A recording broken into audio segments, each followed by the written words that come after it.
Hola, ¿qué tal? En este video vamos a abordar el tema de halogenación de alcanos. Para ello, recordemos quiénes son los alcanos, que en este caso tenemos que son cloro, bromo, yodo y flúor. En su forma natural, consideraremos que se encuentran en forma diatómica. La halogenación de alcanos la abordaremos viendo en primera instancia al metano en presencia de cloro, el cual identificamos que para que estas dos especies reaccionen, se tiene que promover radiación electromagnética, que en la literatura está reportada como luz ultravioleta, o también puede ser a través de altas temperaturas. El producto que nos va a resultar de esta reacción, vemos que sería el clorometano y ácido clorhídrico.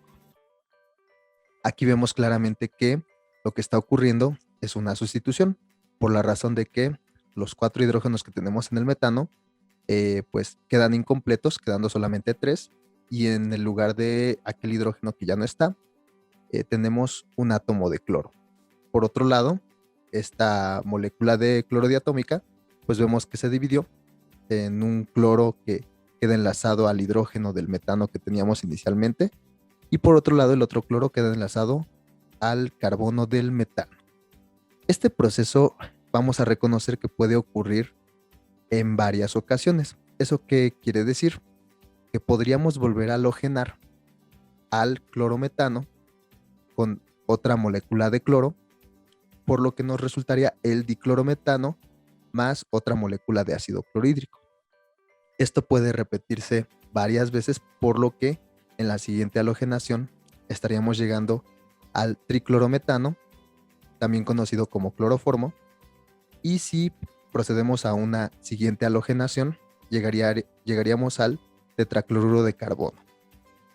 Cabe mencionar que este proceso es complicado de controlar, por lo que se sabe a nivel experimental que si ponemos a halogenar al metano, difícilmente vamos a obtener solamente este producto o alguno de los demás aislados, sino que más bien obtendríamos una mezcla de todos juntos.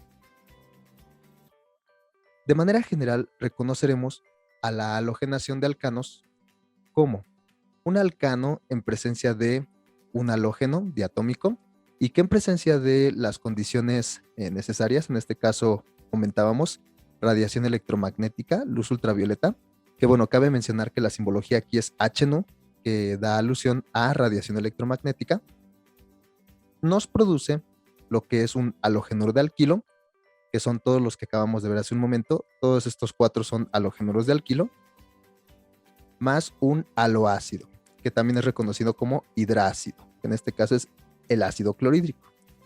Entonces, de manera general vamos a reconocer a esta reacción llamada halogenación de alcanos. Pasando ahora a la halogenación del etano, si lo ponemos con cloro, bajo las condiciones mencionadas, vemos que el producto obtenido ahora correspondería a la molécula que se presenta, y en esta ocasión abordemos un poco más acerca de cómo ocurre este proceso. Bueno, cabe mencionar que tenemos nuevamente nuestra molécula de ácido clorhídrico. Abordando un poquito más de cómo ocurre este proceso, pues bueno, desglosamos el enlace hidrógeno-carbono que tenemos aquí y desglosamos el enlace cloro-cloro de la molécula diatómica de cloro. Reconocemos que, bueno, tenemos aquí al hidrógeno señalado y ubicamos al átomo, a uno de los dos átomos de cloro de la molécula de cloro, y lo que observamos que ocurre en esta reacción es que básicamente estos dos átomos se intercambian. Por esa razón se dice que la halogenación de los alcanos da lugar a una sustitución. Como nosotros observaremos, este átomo de hidrógeno queda sustituido por este átomo de cloro, y viceversa para la otra molécula. Por eso es que nos resultan moléculas de hidrácido, en este caso ácido clorhídrico, como subproducto de este proceso. Por otro lado, podríamos pensar que otro de los productos que se obtienen en esta reacción sería ahora con la cloración sobre el primer átomo de carbono. Sin embargo, aquí hay que reconocer que, dado que hay cierta relación entre estas dos moléculas, simplemente con girar a una 180 grados sobre un eje horizontal, llegaríamos a la otra. Por lo tanto, reconoceremos que es la misma molécula. Por esa razón solamente se pone una de las dos. Pasando ahora a la halogenación del propano, pues vemos que un primer producto que podríamos obtener sería la halogenación en el primer carbono. Un segundo producto, la cloración o halogenación en el carbono del medio. Y un tercer producto podríamos pensar que sería la cloración en el carbono del otro extremo. Sin embargo, aquí nuevamente hay que reconocer que entre estas dos moléculas hay una relación total, es decir, es la misma molécula, porque nuevamente al girar 180 grados sobre un eje horizontal, partiríamos de una y llegaríamos a la otra, o viceversa. Entonces, por lo tanto, nada más ubicaremos que obtenemos dos productos. Sin embargo, aquí vamos a dar lugar a una particularidad de la molécula del propano que no ocurría con la de etano, y es la siguiente. Observarás que en esta ocasión tenemos distintos tipos de carbono. ¿Por qué decimos que tenemos distintos tipos de carbono? Bueno, pues los carbonos que están a los extremos de la molécula, ubicaremos que está cada uno de ellos enlazado solamente a un carbono, que en este caso es el del medio. En este caso, este carbono está enlazado a un solo carbono, que es aquel que estoy señalando, y este carbono está enlazado también a ese mismo carbono del medio. Esto hace que a los carbonos de los extremos de esta molécula los reconozcamos como carbonos primarios. Pasando ahora al que está en medio, pues vemos que está enlazado simultáneamente a dos carbonos, que son los de los extremos. Por esa razón, diremos que aquí estamos hablando de un carbono secundario. Esto es importante a considerarlo en la halogenación de los alcanos, por la razón de que si observamos los dos productos que obtenemos, bueno, pues recordemos que habíamos dicho que los productos son llamados halogenuros de alquilo.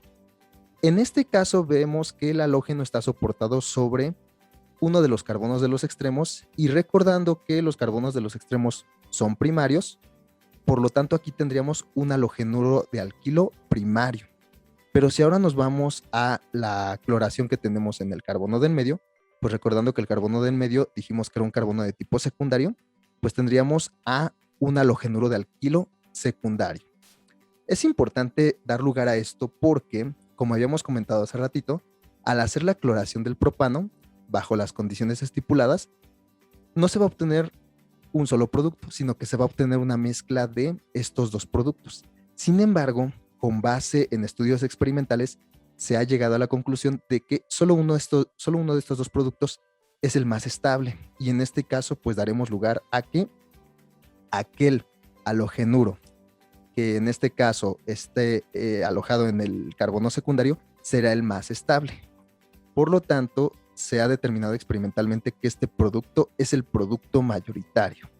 ¿Qué quiere decir eso? Que se obtiene en mayor proporción respecto al que está al lado. Es decir, ambos se obtienen, pero este está en mayor proporción. Dando lugar ahora a lo que comentamos hace un momento, pues hablaremos de una estabilidad de halogenuros de alquilo. Aquí entonces ubicaremos que aquellos halogenuros de alquilo terciarios serán más estables que aquellos halogenuros de alquilo secundarios, y a su vez estos serán más estables que los primarios. ¿Esto por qué es importante? Bien, pues pasando ahora al siguiente ejercicio, veremos que nos preguntan: ¿cuál es el producto mayoritario de la monocloración del 2-metilbutano? Entonces aquí planteamos lo que son los reactivos. Primero habría que dibujar la estructura del 2-metilbutano. Como observarás, aquí se nos demandan conocimientos de nomenclatura de hidrocarburos. Y después ponemos al otro reactivo, que es el cloro, en presencia de radiación electromagnética ultravioleta. Entonces, haciendo un análisis sobre la monocloración, cabe mencionar que aquí nos hablan de una monocloración, lo cual quiere decir que solamente estamos considerando aquellos productos resultantes de hacer la sustitución con un átomo de cloro sobre cada uno de los carbonos posibles que tenemos en la molécula. Bueno, pues si nos vamos a este primer carbono, el producto que obtendríamos sería el siguiente. Ahora, Si nos vamos al carbono que está al lado, el producto posible sería el siguiente. Podríamos irnos al carbono que está arriba, sin embargo, lo vamos a detectar equivalente al primer carbono por la razón de que si sobre este enlace hiciéramos ahora un giro de 180 grados en esta dirección, pues obtendríamos, o sea, estaríamos hablando de que este carbono y este carbono básicamente son equivalentes. Ahora, si nos vamos al siguiente carbono, pues obtendríamos este producto. Y finalmente el carbono que está más alejado de este metilo nos daría este producto. Ahora, la pregunta que nos hacen es que ¿cuál es el producto mayoritario? ¿Eso qué implica? Que una vez que hayamos visto todas las posibilidades de monocloración, pues ahora vamos a determinar la estabilidad relativa entre los cuatro. Para ello, ¿qué es lo que tenemos que hacer? Pues clasifiquemos los tipos de halogenuros que tenemos como productos de esta reacción. El primero, vemos que el cloro está enlazado a este carbono que a su vez solo está enlazado a un carbono, por lo tanto, hablamos de un halogenuro primario. En el segundo caso, vemos que tenemos a este cloro enlazado a un carbono, el cual simultáneamente está enlazado a 1, 2, 3 carbonos. Por lo tanto, aquí hablamos de un halogenuro de alquilo terciario. En el siguiente caso, tenemos un halógeno enlazado a un carbono que está simultáneamente enlazado a 1, 2 carbonos. Por lo tanto, es un halogenuro secundario. Y finalmente, aquí tenemos un halogenuro enlazado a un carbono que está enlazado solamente a un carbono. Por lo tanto, tenemos un halogenuro primario. Ahora, si comenzamos a ordenar la estabilidad entre estos entre estos cuatro productos, recordemos, los halogenuros primarios son los menos estables, hablando en este contexto. Por lo tanto, aquellos a los que les podríamos asignar una palomita de estabilidad sería los primarios. Si nos vamos ahora al secundario, pues le tendríamos que asignar 2 palomitas, lo cual nos daría a entender que es más estable que los primarios, pero ahora considerando al último que nos falta, veríamos que tendría 3 palomitas de estabilidad por la razón de que es el más estable de todos. ¿Eso entonces qué nos quiere decir? Que a pesar de que se obtengan los 4 productos que vemos aquí, pues el que va a estar en mayor proporción será el más estable, que en este caso será el halogenuro terciario. Por lo tanto, regresando, bueno, aquí tenemos que sería el producto mayoritario, y regresando a la pregunta que nos hacían, ¿cuál es el producto mayoritario de la monocloración del 2-metilbutano? Bueno, pues aquí planteamos la reacción, planteamos todos los productos posibles a obtener, y pues señalamos aquel que vemos que sería el más estable de todos, que en este caso es el terciario. Y pues bueno, esperemos que este video te sea de utilidad para tus estudios de química orgánica. Hasta pronto.